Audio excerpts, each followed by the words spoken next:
Hi, I'm Father Ken Metz, and I'm a retired priest at All Souls Catholic Parish in Sanford, Florida.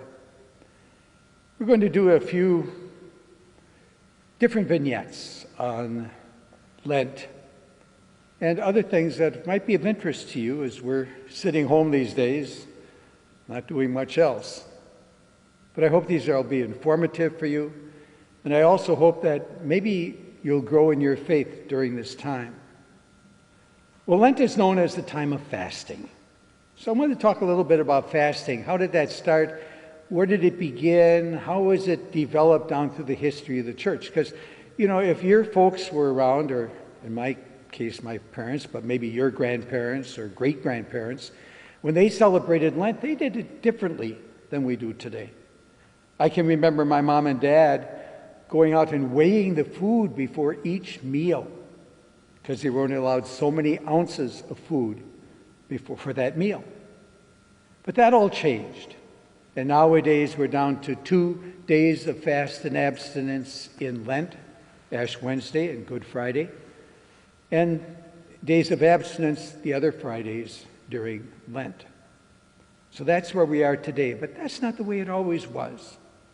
So we go back to the earliest days of the church, and we try to, first of all, find out what the Lenten fast was about.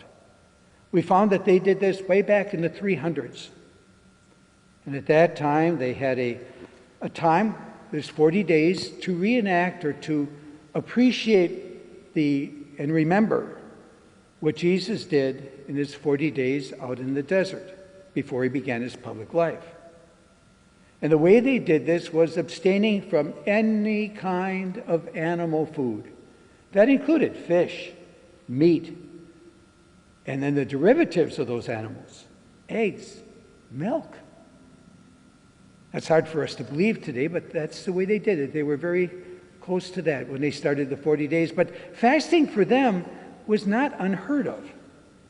In fact, before that time, they began to do what they learned as Jewish people, practicing fasting in the Jewish tradition, which was Monday and Thursday. Typically in a week, that was the day they fasted. The Christians chose different days, Wednesday and Friday. Wednesday because that's the day that Jesus was betrayed. Friday because that's the day on which Jesus died. That's the way it began. But there was another interesting thing that happened, and it was called the Paschal fast. And the Paschal fast was 2 days, Friday and Saturday of Holy Week. And for many people, they would eat nothing. In fact, some of the authors talk about this as being an ancient Roman tradition where they would eat nothing. In fact, priests wouldn't even celebrate Mass on those days. Some people wanted to go to communion on those days. Some people didn't. There was a big controversy as to what they could do or what they couldn't do.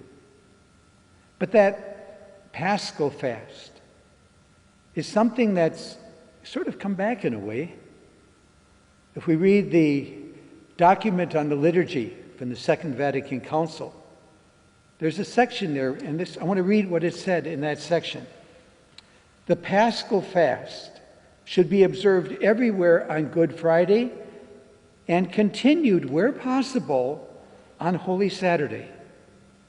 In this way, the people of God will receive the joy of the Lord's resurrection with uplifted and responsive hearts. That's why we fast. 40 days, Paschal fast, whatever. It's still our time to think of Jesus, to think of what he did, and to leave our sins behind, turning our eyes towards Jesus.